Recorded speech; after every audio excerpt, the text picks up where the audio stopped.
rural areas or small populations. In fact, there is ministry there as well, but they go where the people are. This is wise. If you're going to reach a large number of people, you have to have a large number of people to reach. And then finally, there's a theme of how Barnabas and Paul start with the Jews. Paul has been given a ministry to Gentiles. For the most part, that's us.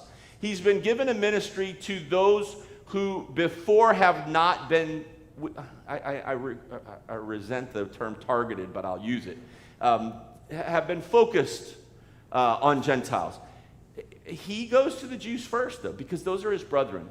He recognizes that although they have rejected Christ by and large, that God has not rejected them, and there is still hope. He has a great burden for them, and so he will go to the Jews, and then even with this clear call, he goes to the Gentiles. And in each city, new believers come from those three primary groups. Jewish people who now believe that Jesus is the Messiah, they trust him.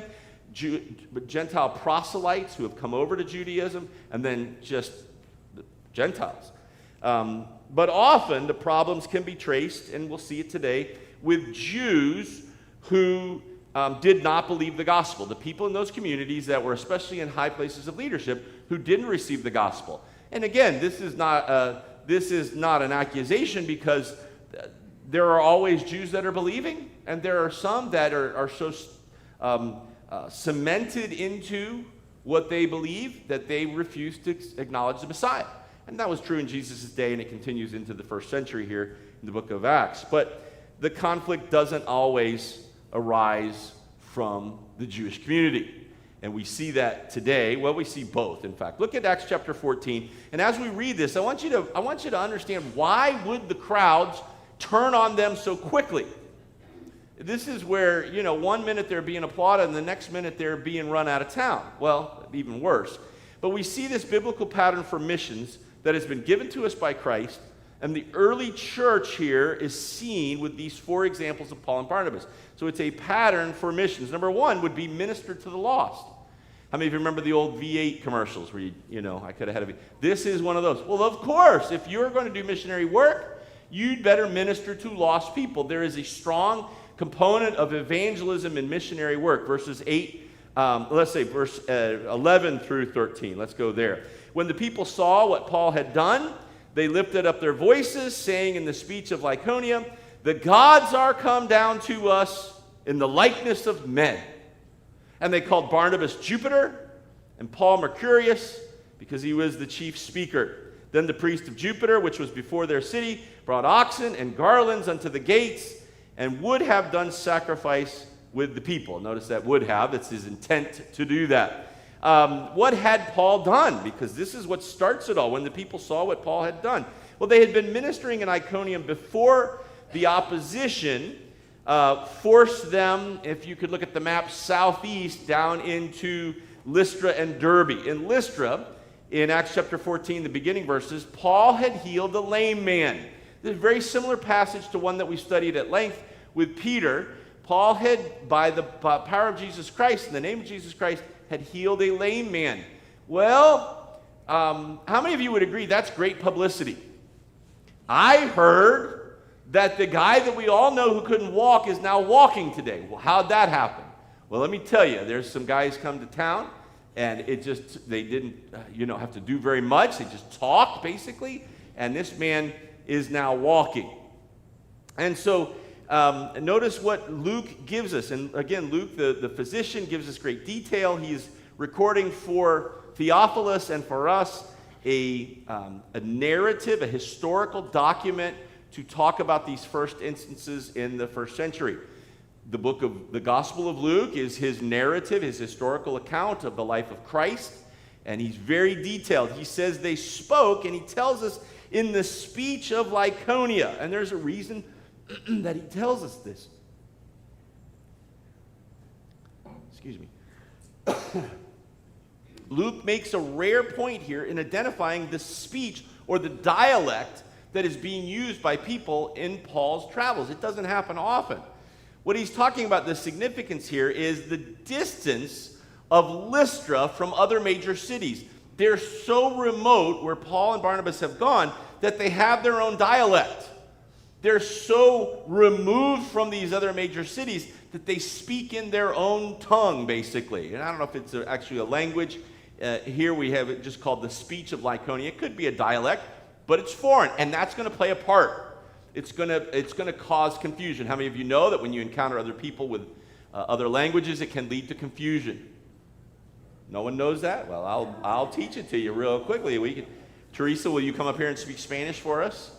I told Aaron about this years ago. We had on a Wednesday night, I had been studying Spanish for the Spanish ministry, and we had a woman come here, and she brought her kids into children's classes, and she came into our class, and I just went back and greeted her. Hi, how are you? We're glad to have you. I saw that you brought your kids, and she just had a sort of blank look. And I thought, I've studied Spanish. I can do this. So I just, went. She was from the Pacific Islands and didn't know any Spanish. And I had just complicated it all together. Remember that. Remember my foibles when we come to this. They're speaking in a dialect that is foreign. It's not common. It's so far removed. Now notice what they say. Lystra is a Greek city. The people worship Greek gods. The long-standing tradition about the pagan gods includes stories of some of the gods taking on human appearance. It's not incarnation, like we would talk about Christ coming in the flesh, but just veiled to look like a human, so that some people were interacting with people and they didn't know that they were interacting with one of their gods. They had a lot of fables and stories and things like that in their history. The people believed that these gods would either give blessings or withhold blessings based on how they were treated when they came. It was kind of, they came and they looked like a human, and there was a big test for people. How well do you treat them? Well, the people of Lystra did not understand that these were not gods that had come as men. These were men who had been empowered by God to come to them with a message. There is a breakdown here in Lystra because of the language. They recognized something in these men is a great authority. In fact, a godlike authority. How? Well, they just healed a lame man. We don't do that. Men don't do that. Gods do things like that. So in their mind, they may, and we can fault them all we want, but with their understanding, their knowledge, this is put two and two together, right? So they believe that they're gods. They said in verse 12, there's a chief speaker. It's interesting. They identify Paul as the chief speaker. Barnabas, they believe, is Jupiter. Jupiter is the greatest of the gods. Now, we don't know why. Luke doesn't tell us that. It could be because Barnabas is older than Paul. It could be that Barnabas is bigger. But they come and they say the big one is the big god, Jupiter. And the other one talks a lot. So he's the god of oration, Mercury. So we've got this figured out by their traits. We know who you are. Don't try to fool us. You're gods. We're going to get this right. We're not going to fail the test. We're going to get blessings rather than have blessings withheld. So, by the way, there's a fable in mythology that Mercurius and Jupiter once visited Lystra and established a priesthood for a temple. There is a long-standing tradition among the Greek gods and the history that's been handed down that they did appear at some time. And it dates back to what Luke is telling us here. Not all of them got what was happening even after it had happened. And so they established it. Even when Paul and Barnabas are gone, they say, that was them. We're not going to be fooled. And so it's embedded into Greek mythology that they had, in fact, visited Lystra. The problem is that not the moral of the story, but the ending of the story is that they established a priesthood to themselves there. Well, Luke tells us an entirely different story. Look back at verse 13. Verse 12, they called Barnabas Jupiter and Paul Mercurius because he was the chief speaker, and the priest of Jupiter. So he says, hey, my time to shine. I got to go to work. My God is here. I'm the priest of Jupiter, and that's the big guy. And so they start walking into the city with oxen that have garlands around them. Well, oxen would be a fairly common sacrifice in the in the idolatry on the altars. And so we don't think anything of it, but they're dressed with garland. We're going to do this right. They're bringing a sacrifice fit for a god. And now remember, there's a breakdown in communication. They're saying things, and I'm not trying to make this a comedy sketch. They're saying things, and Paul and Barnabas aren't getting things until they start bringing in the oxen with garlands, and the priest shows up to make a sacrifice to them. And Paul and Barnabas, in spite of the broken language communication, say, we can figure this out. We know what's happening.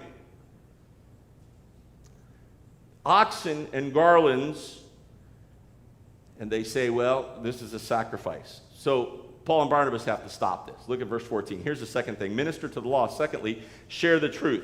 Which when the apostles, Barnabas and Saul, heard of, here was their response. They rent their clothes and ran in among the people, crying out and saying, Sirs, why do ye these things? We are also men of like passions with you. I'm going to use my hands because I am fully convinced Paul and Barnabas are making pretty large movements with their hands and their face. They're trying to communicate through this language barrier. Gesticulations, not the other one. We are men of like passions unto you, and preach unto you that ye should turn from these vanities unto the living God. By the way, how frustrating is that? We have come to show you the one and true living God. Great, we're going to make a sacrifice to our false God. No, we're flesh. We have like passions like you are, and our purpose in being here is to call you to turn from these vanities. Wow, that's a harsh thing to say when someone's preparing to offer a sacrifice, but they're going to have to be clear here. Now notice the message. Turn from these vanities unto the living God, which made heaven, watch, he's pointing heavenward, and earth, and the sea, and all things that are therein, who in times past suffered all nations to walk in their ways. Nevertheless, he left not himself without a witness, in that he did good, and he gave us rain from heaven, and fruitful seasons, filling our hearts with food and gladness. And with these sayings, scarce restrained they the people, that they had not done sacrifice unto them. This is a real struggle going on because of the language. Notice the first thing Paul and Barnabas do. They run into the crowd, and they rent their clothes. This is what they're believing to be a sort of universal sign of a couple of things. One would be sadness. We see this often. In Nineveh, the king responds to Jonah's message, rend their clothes, sackcloth and ashes on the head. This is a symbol of sadness, but it's also a symbol of blasphemy. This is wanting to dissociate with what is going on in the strongest terms. You tear your clothing. By the way, you don't need language to understand that, and so they run into the crowd and they start making these symbols that they might understand. They run in and they're crying out. I didn't do it as loudly because I'm struggling with my moisture this morning, but they're virtually shouting at the people. And they don't just say no. They're ministering the truth to the people. If you're going to minister to the lost, if you're going to seek the lost, you're going to have to tell them truth. You're going to have to do it kindly, but you're going to have to do it accurately. This is the principle of Scripture, speaking the truth in love. Stop this. Why are you doing these things? He continues on. Vanities. Greek word here indicates something that is either unreal or unproductive. This is the great message of Solomon in Ecclesiastes, that if you're doing things simply under the sun, you're not living a life of substance, fruitless, vain. What you would do here in this sacrifice would be going through motions with no outcome. You're just going to go through it. You're going to kill an animal, but it's vanity. Well, what is Paul in effect saying? The gods that you worship are vain. They're unreal. It's unproductive to pray to an idol. They don't answer. remember Elijah on the mountain with the prophets of Baal. That was his message too. What are you doing? You keep crying out. Maybe he's on a trip. Maybe he's asleep. You got to do more to wake him up. It's vain what you're doing. And boy, in Elijah's day, they did it, man. They were active, fervent in what they were doing. Now notice his message. Here's the truth, and it's the core of his message. Turn from these vanities, these false gods, to the living God. This is a concept that they weren't able to grasp in their idolatry. We know of a living God. This is one of two messages in this book that are delivered exclusively, I want to say primarily, but I believe exclusively to Gentile audiences. Remember, Paul's habit is to go into the synagogue, preach. Those messages are tailored to the Jewish people there. But then he also talks to Gentiles, and he also talks to Gentile proselytes over to Judaism. So they know about God. These people don't. The second message is in the book of Acts chapter 17. Paul goes to Athens. There's not a Jewish congregation on Mars Hill. They're out in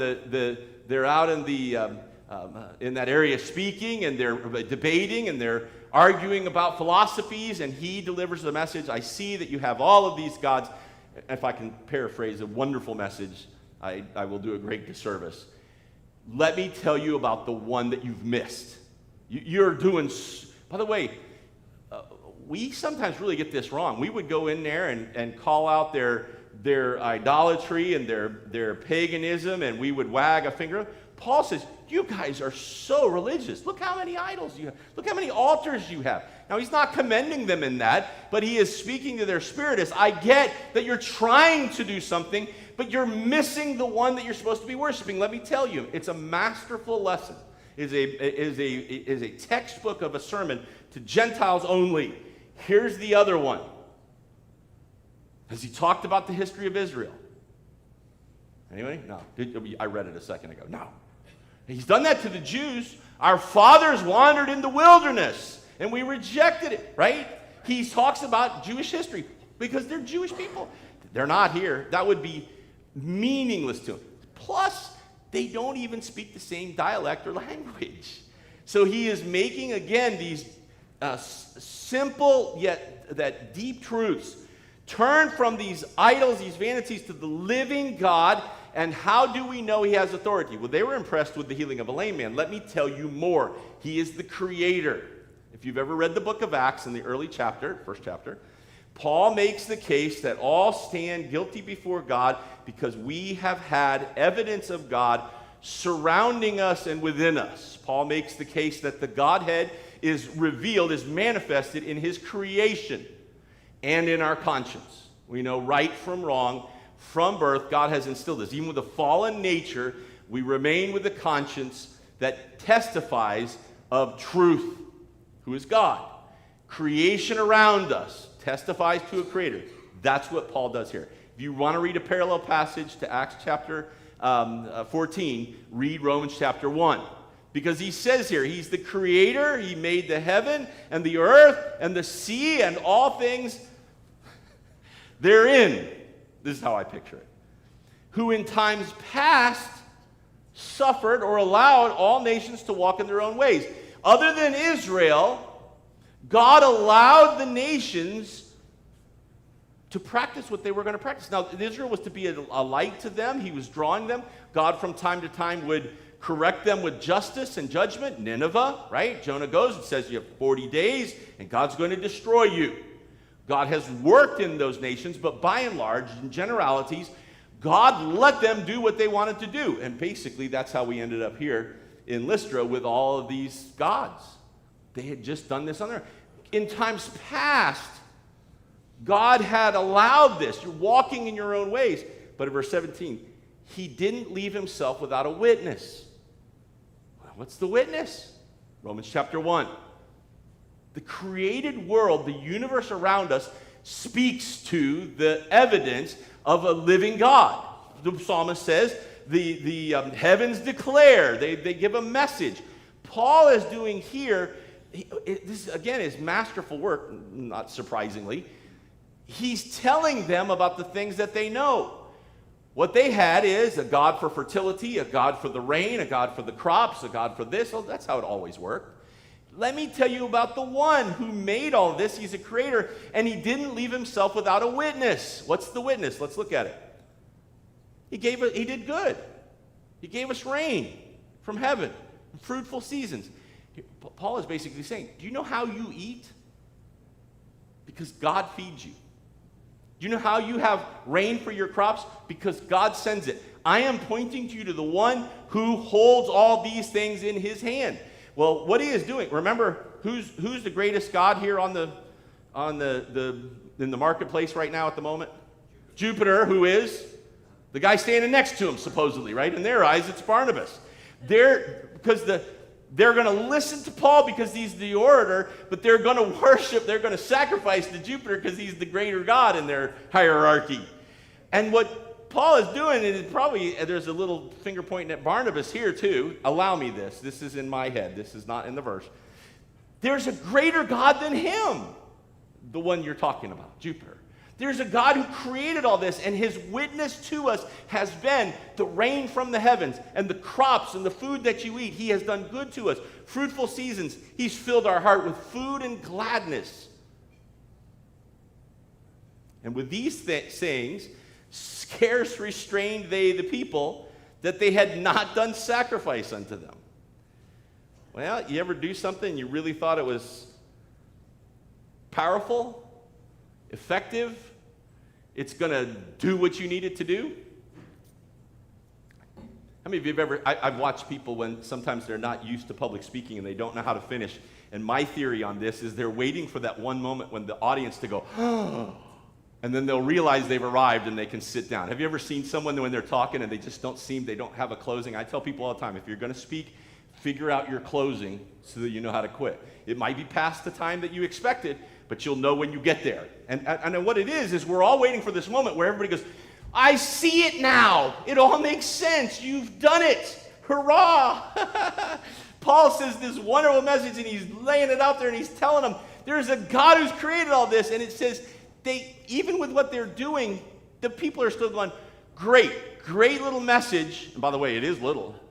We're still going to offer this sacrifice because we still believe this is Jupiter. They couldn't restrain him.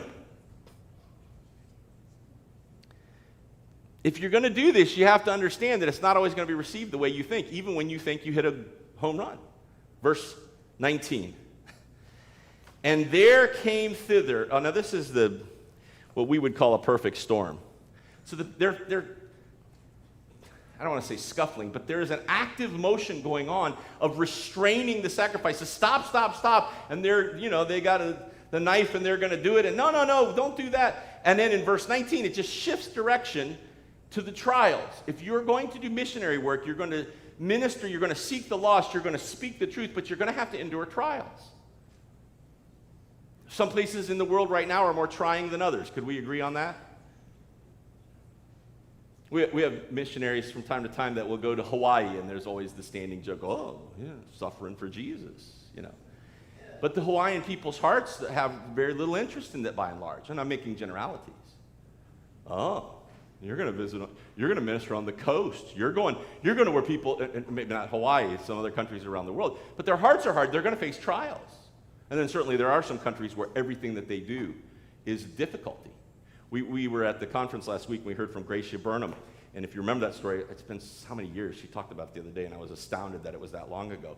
She and her husband were missionaries in the Philippines, and they were on their anniversary vacation at a hotel on the beach when the terrorists came in and took them captive.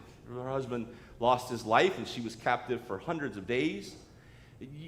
Anywhere you go can be unsafe, but there are trials. Verse 19, the attention shifts, and there comes this group here, certain Jews from Antioch and Iconium, who persuaded the people.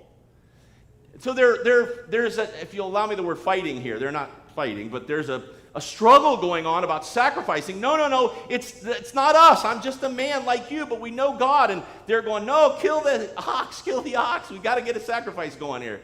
And now who arrives? People from where they had been before, Jewish people who were sore at them when they left, and they come in and persuade the people. By the way, it's probably a situation ready for turmoil. And they say, stone him, kill him. And they do. They draw him out of the city. They stone him. They're persuaded. They suppose he's been dead, but as the disciples stood round about him, he rose up and came into the city, and the next day he departed with Barnabas to Derbe. By the way, that is so underplayed there, isn't it, in the way Luke writes it? Oh, and by the way, he just stood up.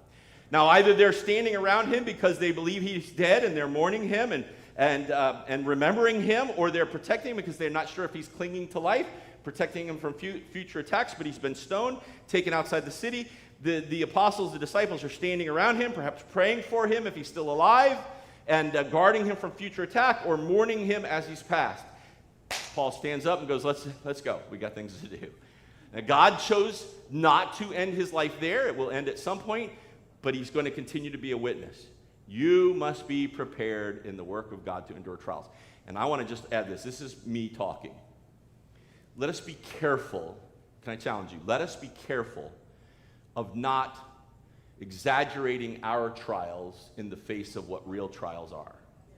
We talk often about the persecution of Americans in 2024 in America. I beg to differ with you when we see what goes on around the world. When we have missionaries that have to, the ones we read where the language is kind of coded for us because they're being monitored when they send out a letter. At risk of their own family, at risk of their own life. We've had missionary, Tom Franklin, still our missionary to the Dominican Republic. Years ago, they were in Cuba, and they were able to minister. They were able to serve. There are churches going on in Cuba now, and at one point, somebody just said, nope, he's not going to do that anymore. They were sending them out of the country. He and the kids, the boys were still little, the girls were younger yet. They got him on a plane, and they said, they'll go, but you'll stay. And he was in jail for days, weeks. That still happens. So be careful when we say, well, that person was really mean to me. That person laughed at me. We don't know trials like people know trials, but we should be prepared for them. Endure trials. And then finally, as he closes here, we share the truth, we endure the trials, but then also we pass the baton. Look at verse 21 and we'll finish. When they had preached the gospel of that city, had taught many, they returned again to Lystra, to Iconium, and Antioch. This is the retracing of their steps to minister to fledgling Christians, confirming the souls of the disciples. So they're making sure that they know truth, that they're standing on truth, that they believe truth, that they're practicing truth, and exhorting them to continue in the faith that we must, through tribulation, enter into the kingdom of God. Paul is giving them stories. The missionaries that we have come through. Let me tell you what happened the last place I was, because you'd better prepared for it to happen in your life. And when they had ordained them elders in every church, here's the passing of the baton. Paul says, I may not make it back here. Being stoned and left for dead probably will give you that perspective. I may not make it back here, but we're going to leave some leaderships. We're going to create a structure that the church will be protected from without and from within. It's protected against false truths, falsity, false beliefs. We're going to protect it. We're going to establish some elders there to continue on what we're doing. And when they had ordained them elders in every church, had prayed with fasting, they commended them to the Lord on whom they believed. So this is a repeating of what Paul and Barnabas had experienced them. They now turn it over. By the way, the very interesting thing here in Lystra, because you say, man, how would you keep going? You got people so confused they're trying to worship you. You got other people that are so hateful that they want to kill you. Why keep going? In Lystra, there is a young man that we discover is named Timothy. And later, Timothy will be one of, if not the most valuable person in the ministry of Paul. And he was there at Lystra. He's enduring the trials because of people like him. But by the way, what does Paul tell Timothy in that letter to him? I know of the faith of your mother and grandmother. It's very, very likely that what happens there, though there is a stoning, he's left for dead, though there's false worship, there's idolatry, there's this little message of truth that doesn't seem to be well received. There is a woman and her daughter who believe and are grounded in truth. It is worth it to follow the pattern of God for missions. Father, help us now in this service to continue to worship you in song, to continue to focus on you through your word, to continue to hear from you as your Spirit speaks to us as individuals and as a church. And we praise you in Jesus' name. Amen.